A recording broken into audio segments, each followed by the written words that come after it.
नमस्कार, मैं हूं पूजा सिंह और आप देख रहे हैं राजपथ भारत। दोस्तों, हरियाणा विधानसभा चुनाव अब अपने अंतिम चरण में पहुंच चुका है। 5 अक्टूबर को वहां पर वोट डाले जाएंगे और 8 अक्टूबर को वोटों की गिनती होगी, जिसके बाद ये स्पष्ट हो जाएगा कि वहां पर कौन सरकार बनाने जा रहा है, किसे जनता ने जनादेश दिया है और किसके सर पर सजेगा हरियाणा का ताज, कौन होगा वहां का मुख्यमंत्री, क्या किसी को स्पष्ट बहुमत मिलेगा या नहीं मिलेगा, या किसी जिस तरीके से गठबंधन है वहां पर बसपा इनेलो का, क्या उसको वहां पर एज मिलेगी, क्या कोई गठबंधन में रह करके सरकार बनाएगा, क्या भारतीय जनता पार्टी किसी दूसरे के साथ मिलकर के, जैसे कि पिछली बार जेजेपी के साथ थी, दुष्यंत चौटाला के और ये सब तमाम चीजें थी, क्या उस चीज को रिपीट करेगी, या कांग्रेस वहां पर फुल फ्लैश सारी चीजों को अपने फेवर में करने में कामयाब होगी, या फिर बसपा इनेलो गठबंधन सबको स्वीप कर देगा, या महत्वपूर्ण भूमिका में होगा या निर्णायक भूमिका में होगा। सवाल बहुत सारे हैं, इतने सारे सवाल हैं कि जिनका जवाब, मतलब असल जवाब अगर कहें तो वो भविष्य के गर्त में छुपा हुआ है। किसी के पास इन सवालों का अभी कोई स्पष्ट जवाब नहीं है। लोग वही बोलते हैं, वही बताते हैं जो सामने दिखाई देता है। इनेलो बसपा की जो रैलियां हुई हैं, जो जनसभाएं हुई हैं, उसमें जिस तरीके से भीड़ पहुंची, अगर आप भीड़ को मान ले कि वहां पर समर्थन पूरी तरीके से है, तो फिर सबसे ज्यादा भीड़ जुटाने में तो कामयाब बसपा इनेलो गठबंधन रहा। दूसरी बात अगर करें कांग्रेस की, तो कांग्रेस की रैलियों में भी कोई कम भीड़ नहीं। अब बीजेपी की रैलियों में भी वहां पर अच्छी खासी भीड़ जुट रही है, और जिसका इंतजार था, बहुप्रतीक्षित समय जो अभी तक नहीं आया था, क्या सोच करके अभी तक प्रधानमंत्री नरेंद्र मोदी हरियाणा नहीं पहुंचे थे। लेकिन जैसे ही चुनाव अंतिम चरण में पहुंचा, प्रधानमंत्री नरेंद्र मोदी ने कूच कर दिया हरियाणा की तरफ। क्या उनको लगने लगा था कि हरियाणा गया हाथ से? हरियाणा में अब आपकी पैठ बनती हुई दिखाई नहीं दे रही है, आप उतनी मजबूती से लड़ते हुए हरियाणा में नहीं दिखाई दे रहे हैं। आपको कहीं पीछे, बहुत पीछे छोड़ दिया है कांग्रेस ने और इनेलो बसपा गठबंधन ने। आप कहीं भी चुनाव में दिखाई नहीं दे रहे हैं, नजर नहीं आ रहे हैं। कारण बहुत सारे हैं, जिसे बखूबी जानते हैं प्रधानमंत्री नरेंद्र मोदी के क्या कारण है वहां पर। जम्मू कश्मीर में लगातार डेरा डाले हुए, चूंकि वहां पर हिंदू मुस्लिम करना, सांप्रदायिक रंग देना बहुत आसान है, लेकिन हरियाणा चूंकि हरियाणा है और हरियाणा में सब ताऊ हैं, और ताऊ या तो फिर किसी को सिर माथे पे बिठाते हैं या फिर बिल्कुल धूल में मिला देते हैं। इस तरीके की एक स्वभाव कह लीजिए, हरियाणा का पानी कह लीजिए, ये सारी चीजें हैं वहां पर, जो बहुत अच्छे से जान गए हैं और समझ गए हैं बीजेपी वाले और हरियाणा वाले, कि क्या इन दोनों के बीच का जो तालमेल है वो अब टूट सा गया है। अब मतलब बातों में, बहकावे में आने वाले नहीं है। मुद्दे वहां बहुत सारे हैं जो बीजेपी के अगेंस्ट जाते हुए दिखाई दे रहे हैं। वहां पर सबसे बड़ा मुद्दा वहां पर किसानों का, जाटों का, महिला पहलवान खिलाड़ियों का, इसके अलावा वहां बेरोजगारी का और महंगाई का मुद्दा, साथ ही साथ जो विकास के नाम पर धोखा हुआ है हरियाणा वालों के साथ, वो सारी चीजें कुल मिलाकर के इतना जबरदस्त माहौल। और फिर अग्निवीर जैसी योजना, जो क्योंकि हरियाणा से बहुत सारे जो बच्चे हैं, जो लड़के हैं, वो आर्मी में जाते हैं, मिलिट्री में जाते हैं, और अग्निवीर ला करके कोई बहुत बढ़िया काम तो मोदी गवर्नमेंट ने किया नहीं है। तो ये सारी चीजें हैं जो अगेंस्ट जाती हुई दिखाई दे रही हैं। जिस तरीके से उत्तर प्रदेश में भी इनको बड़ा नुकसान हुआ था लोकसभा में, अब हरियाणा क्या कुछ करने जा रहा है? क्या हरियाणा इन्हीं को चांस देगा या हरियाणा कोई बदलाव करेगा? हरियाणा ने किस पर भरोसा जताने का मन बनाया है? ये सारी चीजें तो खैर आगे पता चलेंगी समय के साथ साथ।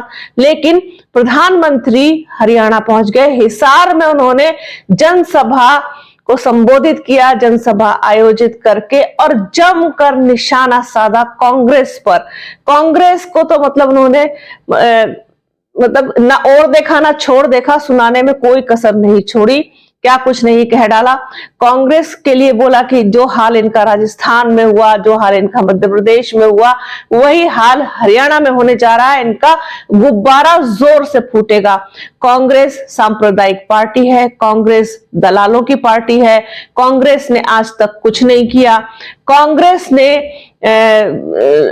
मतलब किसी तरीके का कोई विकास पहले नहीं किया। यहाँ पर कांग्रेस में तमाम तरीके की बुराइयां गिना डाली, ब्ला ब्ला ब्ला, कांग्रेस ये, कांग्रेस वो, कांग्रेस वो, कांग्रेस कांग्रेस कांग्रेस, कांग्रेस के ही नाम की माला जपते हुए दिखाई दिए प्रधानमंत्री नरेंद्र मोदी। सेम यही चीज जम्मू में भी उन्होंने बोली कि ये झूठों की सरकार है, झूठों की सरकार रही है, और इन्होंने झूठ बोल करके हिमाचल प्रदेश में भी सरकार बनाई थी।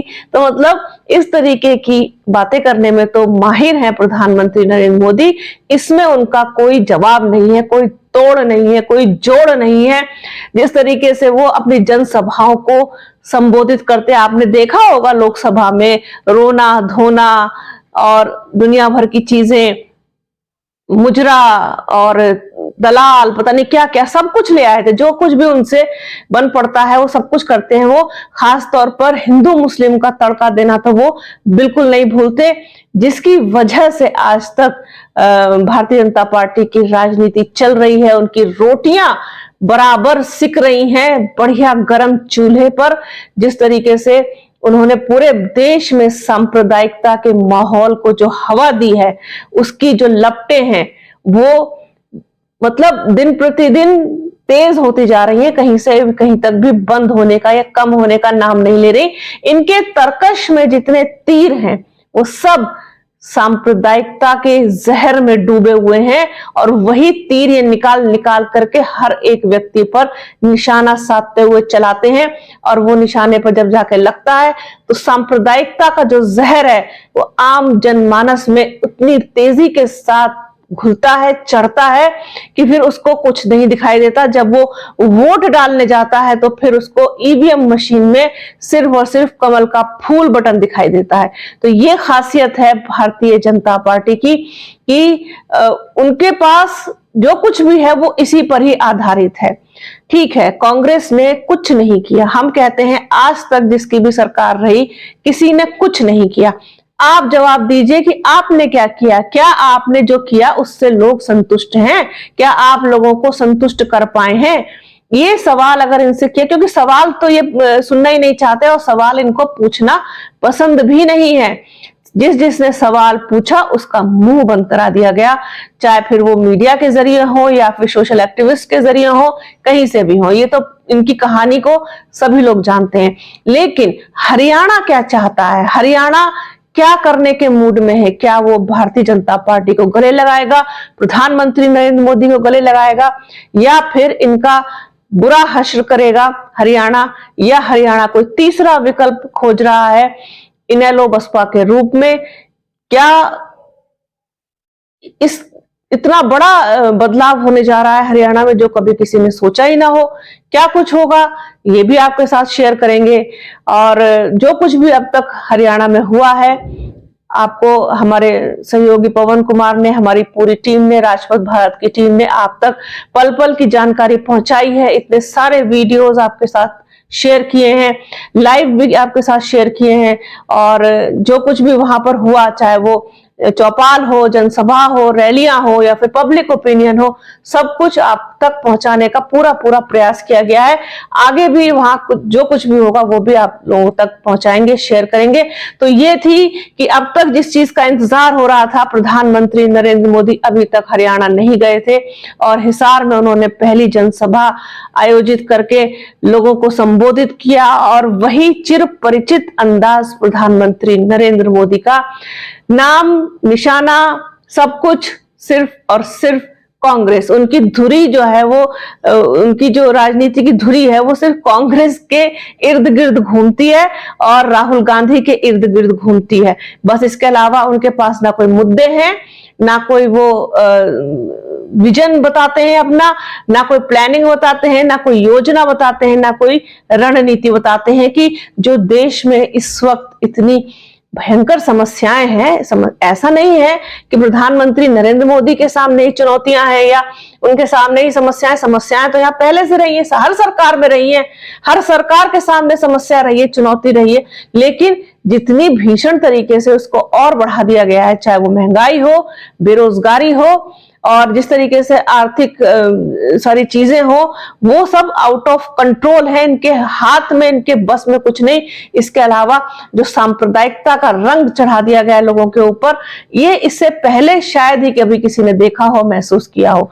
तो ऐसा नहीं है कि प्रधानमंत्री नरेंद्र मोदी के सामने चुनौतियां हैं, लेकिन उन चुनौतियों पर विजय पाना, विजय प्राप्त करना, ये आपकी योग्यता के ऊपर निर्भर करता है कि किस तरीके से आप उन चुनौतियों को स्वीकार करते हैं और उनका सामना करते हुए आप उन सब चीजों से निकल करके बाहर आते हैं। तो ये एक, मुझे ऐसा लगता है कि उनको खुद के सामने ही बहुत बड़ी चुनौती दिखाई देती है, डिफिकल्टीज दिखाई देती है कि मैं ये किस तरीके से इससे बाहर निकलूंगा। खैर, तो हरियाणा में जो कुछ भी बोला वो सब कुछ कांग्रेस के ऊपर आधारित था। इनेलो बसपा को छू करके भी नहीं गए प्रधानमंत्री नरेंद्र मोदी। जानते हैं कि बसपा को छूने का मतलब, बसपा को छेड़ने का मतलब मधुमक्खी के छत्ते में हाथ डालना है, जिसे वो करने की कभी गलती नहीं करेंगे। तो ये एक चीज थी, सोचा अपने दर्शकों के साथ इसको शेयर किया जाए कि प्रधानमंत्री नरेंद्र मोदी आखिरकार पहुंच गए हरियाणा। तो बने रहिए हमारे चैनल के साथ, हमारे चैनल को लाइक कीजिए, शेयर कीजिए, सब्सक्राइब कीजिए, बेल आइकन जरूर दबाइएगा। अपना और अपनों का बहुत ख्याल रखिए। जल्द मिलूंगी आपसे एक नए वीडियो में, एक नए मुद्दे के साथ, एक नई चर्चा में। तब तक के लिए जय हिंद।